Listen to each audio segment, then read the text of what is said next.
Excel महाराज series के एक नए एपिसोड में आप लोगों का एक बार फिर से स्वागत करता हूं लॉजिकल फंक्शन महाराज के साथ। तो बिना टाइम गवाए आगे चलते वीडियो में और लॉजिकल महाराज के कुछ क्वेश्चंस आपके सामने रखता हूं सॉल्यूशन के साथ और लॉजिकल महाराज सीरीज का आगाज करते हैं।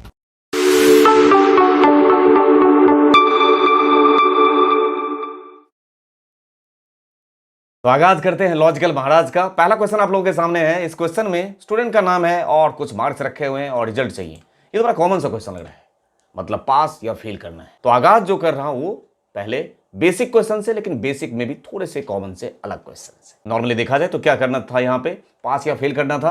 अगर 33% से कम है तो फेल है, नहीं तो पास है। ये बिल्कुल बेसिक लेवल का क्वेश्चन हो गया। लेकिन मैं चाहता हूं कि इसमें अगर किसी भी एक सब्जेक्ट में बच्चा फेल है तो फेल है, ठीक है। ऐसे सिचुएशन में आप यहां पे अप्लाई करें इफ, और इफ के अंदर में जो लॉजिकल टेस्ट हमें पास करना है यहीं पे पास कर दूंगा मैं, मिनिमम ऑफ दिस रेंज। और अगर ये लेस देन 33 हो तो वो फेल है, नहीं तो वो पास है। आ गया पास फेल। उसके बाद इसी क्वेश्चन को अगर मैं दूसरे अंदाज में करना चाहूं कि सारे सब्जेक्ट में जितने भी सब्जेक्ट है 5 के 5 सब्जेक्ट में पास तो ही पास है ना, नहीं तो फेल। तो मैं कैसे पास करूंगा, इफ, और यहीं पे पास कर सकता हूं मैं काउंट इफ। देख लीजिए इसी क्वेश्चन को अलग अंदाज में अटेम्प्ट कर रहा हूं। काउंट इफ, और ये ले लिया आपने रेंज, कॉमा, क्राइटेरिया। तो क्राइटेरिया में क्या पास करेंगे, ग्रेटर देन इक्वल टू 33, यही तो होना चाहिए। और ये जो 33 या उससे ज्यादा मार्क्स होना चाहिए वो कितने सब्जेक्ट में, सारे सब्जेक्ट में होना चाहिए। एक में भी फेल तो फेल हो जाएगा। और ये बात यदि सही हो तो पास, नहीं तो फेल। देख रहे हैं, उसी सिंपल इफ को अलग अलग अंदाज में हम करने की कोशिश कर रहे हैं। आपके सामने ये रहा सॉल्यूशन। इफ, काउंट इफ, यही रेंज पास कर दिया। और वो अगर ग्रेटर देन 33 है तो, और वो भी 500 के 500 सब्जेक्ट में है तो पास, नहीं तो फेल। ये रहा आपके सामने आउटपुट। और मैंने उसी इफ कंडीशन को, उसी पास फेल वाले रिजल्ट को एक अलग तरीके से कराने की कोशिश की जो इससे पहले मैंने नहीं कराया है। ये अगेन नाम है कुछ, और ये नाम जो आपको पॉपुलेट होकर दिख रहा है जहां पे जगदीश जैन, तो जगदीश का जे, तो ये जे जहां पे होगा वहां पे वो डेट आ जाए। ईसु तिवारी, ये देखिए आए, ठीक है। अर्जुन शाह, ये देखिए। आरती वर्मा, देखिए, है ना। तो इसको किस तरीके से करेंगे, इसके लिए क्या करेंगे, यहां पे पास करेंगे इफ, क्योंकि लॉजिकल का क्वेश्चन है, सारे क्वेश्चन लॉजिकल से।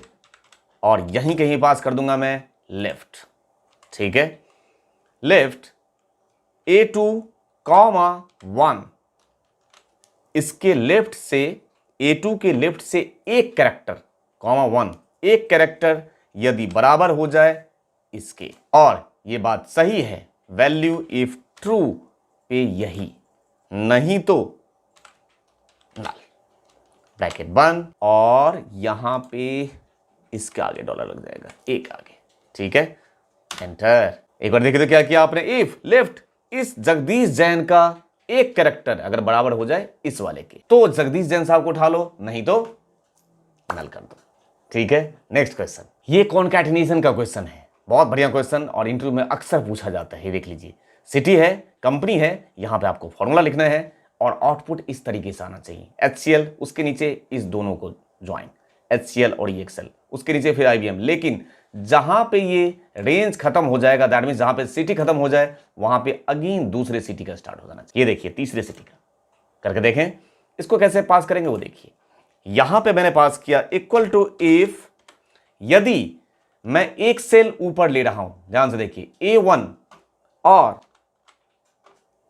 ये इसका मतलब क्या हुआ, यदि A1 की वैल्यू A2 के बराबर नहीं हो तो क्या करो, B2 को ले आओ, और नहीं तो बोला क्या, यदि बराबर हो, मतलब ये ऊपर वाला सेल और इसके बराबर हो, दैट मींस नोएडा जहां मैच कर जाए वहां पे क्या करो, इस B2 में एंड, और कॉमा लगा के एंड किसको जोड़ दो, ये D1 को ऐड कर दो। देखिए जानबूझ के देख लीजिए, ऊपर वाला सेल लिया है, D1 लिया है, तो एंटर मार के देखते हैं यहां HCL क्यों आया, क्योंकि यहां A1 की वैल्यू A2 के बराबर नहीं है। और ये बात सही है, तो सही है तो कौन लेकर आएगा, B2 को लेकर आएगा, लेके तो आ गया आपका HCL, ठीक। अब जब नीचे वाले सेल में गया होगा तो क्या हुआ होगा वो देखिए, इसको कॉपी कर देते हैं, और जब ये नीचे वाले सेल में गया तो यहां पे क्या हुआ, अब A2 और A3, ये देखिए यहां पे आ गया फॉल्स, क्योंकि वो तो बराबर है। A2 बराबर है A3 के, नोएडा नोएडा मैच कर गया, तो ये ट्रू ना उठा के फॉल्स उठाओ, ये वाला उठाओ, और फॉल्स में क्या किया आपने, EXL को और HCl को ऐड कर रखा है। लॉजिकल का मतलब होता है लॉजिक लगाना, ठीक है। आप जिस तरीके से लॉजिक लगाओ, कोई जरूरी नहीं है आप इसको अलग अप्रोच में कर सकते हो, ये आपका लॉजिक है। इसको अच्छे से इसकी प्रैक्टिस कर लीजिएगा, क्योंकि इंटरव्यू में कभी ना कभी ये क्वेश्चन जरूर टकराएगा आप लोगों को। अब इस क्वेश्चन में देखिए क्या पूछा है, 1 है, 3 है, मिसिंग नंबर निकालना है, तो 1 और 3 के बीच में क्या मिसिंग है, 2, 4 है, 6 है, तो क्या आएगा 5।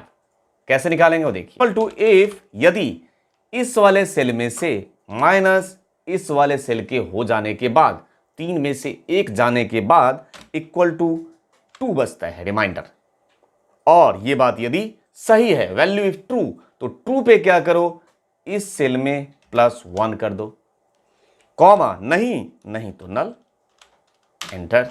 देखिए तो क्या करेगा ये, 1 और 3 के बीच में 2 मिसिंग था, 4 और 6 के बीच में 5 मिसिंग था, देख रहे हैं, 6 और 8 के बीच में 7 मिसिंग था। कैसे पास किया है, एक बार आपको ध्यान से देखना है कि ये लॉजिक मैंने कैसे लगाया है और आउटपुट किस बेस पे आ रहा है। परचेज डेट आपके सामने रखा हुआ है और उस आइटम का रिटर्न डेट आपके सामने रखा हुआ है, तो निकालना क्या है, एजिंग, ठीक है, कि कितने दिन का बीच में डिफरेंस है।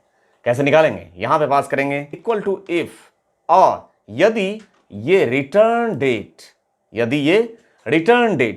और ये नल, यदि ये रिटर्न डेट नॉट नल, मतलब यदि ये रिटर्न डेट खाली नहीं हो, मतलब रिटर्न हो चुका हो, ठीक है। इफ C2 नॉट नल, ये C2 ब्लैंक नहीं होना चाहिए, और ये बात यदि सही हो, वैल्यू इफ ट्रू, तो क्या करना चाहिए, यहां पे टुडे मतलब करेंट डेट माइनस C2 हो गया, नहीं तो current date minus B2, bracket बंद और एंटर। ये रहा आपके सामने आउटपुट, देख लीजिए, ठीक है। अगर C2 की वैल्यू मतलब रिटर्न डेट नल नहीं है ना, तो टुडे में से, करंट डेट में से C2 को माइनस कर दो, नहीं तो B2 को माइनस कर दो। इस टाइप के क्वेश्चन इंटरव्यू ओरिएंटेड क्वेश्चन है ये, और जैसे जैसे हम आगे बढ़ेंगे इसकी कॉम्प्लेक्सिटी मैं कितना बढ़ाऊंगा वो आपको धीरे धीरे पता चलेगा। लेकिन कॉम्प्लेक्सिटी बढ़ाने के साथ साथ उसका सॉल्यूशन भी उसी अंदाज में किया जाएगा, क्योंकि आप एक्सेल महाराज सीरीज पे हैं, दैट मींस आप ये लॉजिकल फंक्शन का जो बेसिक कॉन्सेप्ट है ऑलरेडी पढ़ चुके हैं। इस उम्मीद के साथ कि एक्सेल के सारे कॉन्सेप्ट जो मैंने प्लेलिस्ट, इन सीक्वेंस प्लेलिस्ट आप लोगों के लिए बनाए हैं, बेसिक एक्सेल से लेके sorting, filter, advance filter, what if analysis, data validation और लुकअप सीरीज, ये जितने भी प्लेलिस्ट मैंने बनाए हैं वो सब आपको कॉन्सेप्ट क्लियर करने के लिए बनाए हैं। और जब आपके कॉन्सेप्ट क्लियर हो जाएं तो उसके बेस पे फिर ये हमारा महाराज सीरीज, ये हमारा interview cracker series, live interview series और बहुत सारी चीज ऐसे सीरीज आप लोगों के लिए चल रहा है। आप क्वेश्चन जरूर अटेम्प्ट किया कीजिए। अब आपसे मिलता हूं नेक्स्ट वीडियो में किसी न किसी बेहतरीन कंटेंट के साथ, सिर्फ और सिर्फ आप और आपसे जो जुड़े लोग हैं उन सभी लोगों के बेहतर कल के लिए। Thank you for your love and support to innocent channel. Thank you always, दिल से।